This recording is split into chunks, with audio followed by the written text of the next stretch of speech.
अहिल्यानगर जिल्ह्यातील श्रीरामपूर तालुक्यात शेतकऱ्यांच्या आयुष्याशी खेळ करणारे गंभीर प्रकार समोर आलाय। अशोक सहकारी साखर कारखान्यातून निघणाऱ्या मळी मिश्रित केमिकलयुक्त पाण्यामुळे कारेगाव शिवारातील तब्बल 300 हेक्टर शेती नापीक झाली आहे। परिसरातील कारखान्याकडून शेतकऱ्यांना अच्छे दिनची अपेक्षा असते, तोच कारखाना आज शेतकऱ्यांच्या जीवाशी खेळत असल्याने येथील शेतकऱ्यांची कुटुंब हवालदिल झालेली आहेत। पाहुयात धक्कादायक वास्तव नेमकं काय आहे।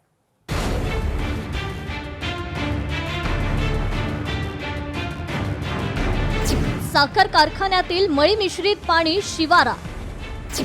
अशोक साखर कारखान्यामुळे 300 हेक्टर पीक धोक्यात। केमिकल युक्त पाणी विहिरी, बोरवेल आणि कॅनॉलमध्ये उतरलं। अहिल्यानगर जिल्ह्यातील श्रीरामपूर तालुक्यात अशोक सहकारी साखर कारखाना शेतकऱ्यांच्या आयुष्याशी खेळतोय।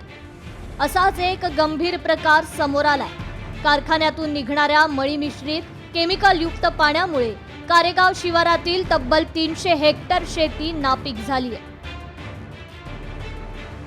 अहिल्यानगर जिल्ह्याच्या श्रीरामपूर तालुक्यातील अत्यंत जुना असा अशोक सहकारी साखर कारखान्यात सध्या ऊस गाळपाचा हंगाम सुरू आहे।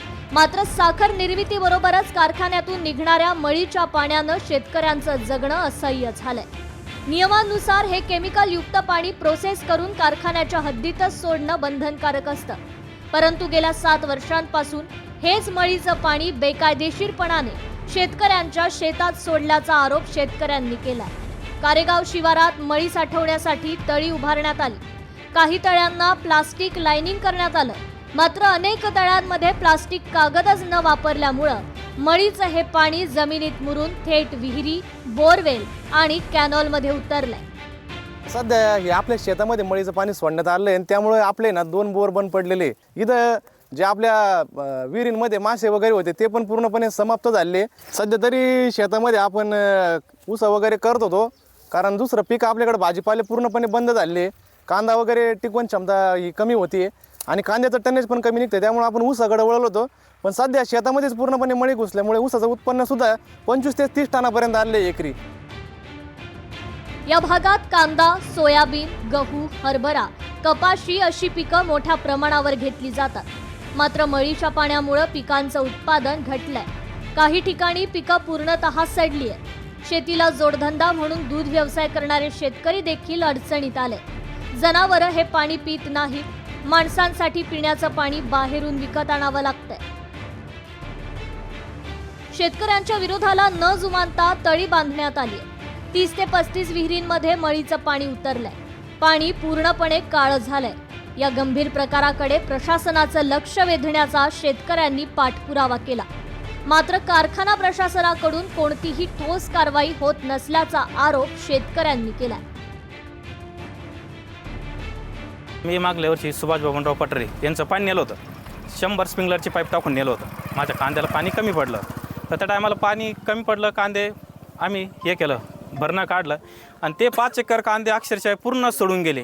का माझ्या विहिरीतले मासे मरून पडले होते, का की हे मळीचं पाणी म्हणजे पाणी मी इथून नेलं होतं। सुभाष बबनराव पटरे यांचं पाणी नेलं होतं। तेवढे आमचं नियोजन करून नेतळ्यातलं पाणी बंद करावे आणि इकडं त्याचं विल्हेवाट कुठं लावा, आमच्याकडे लावू नका, का जेणेकरून आम्हाला हे त्रास भविष्यात होणार नाही। बेकायदेशीररित्या कारखान्यातील मळी थेट शेतकऱ्यांच्या शेतात ओतत असल्याचा आरोप शेतकऱ्यांनी केला। आज या पाण्यामुळे आमची जमीन सर्व नापीक झालेली आहे। पाणी विहिरींचे पाणी पूर्ण पाणी बंद होत चालले। एक 15-20 मिनटं पाणी राहते, पाणी विहिरींना पाणी न संपलेले पूर्ण पाणी। तर आमचं जे पाणी आज विहिरी बोरचं त्यांचा pH 10च्या वरती लागतोय।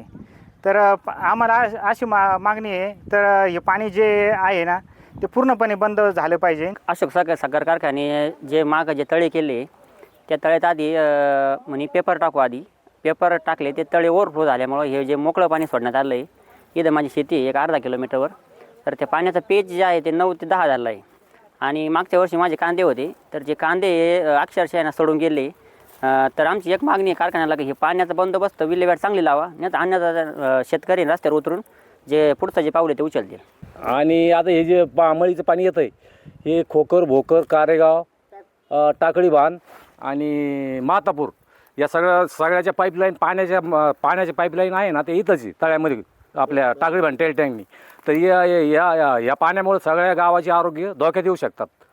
लोक आरोग्याला बळी पडू शकतात. त्याच्यामुळे याची विल्हेवाट कारखान्याने लावावी. पाणी पिण्यायोग्य राहिलेलं नाहीये. शेती संपली, जनावरं आजारी पडताय.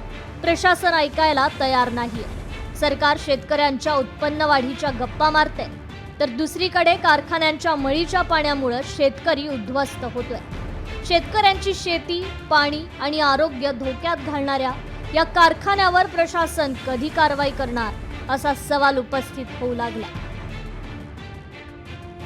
गोविंद साळुंखे, लोकशाही मराठी, शिर्डी. लोकशाही मराठी, ऐका, पहा, जागरूक रहा.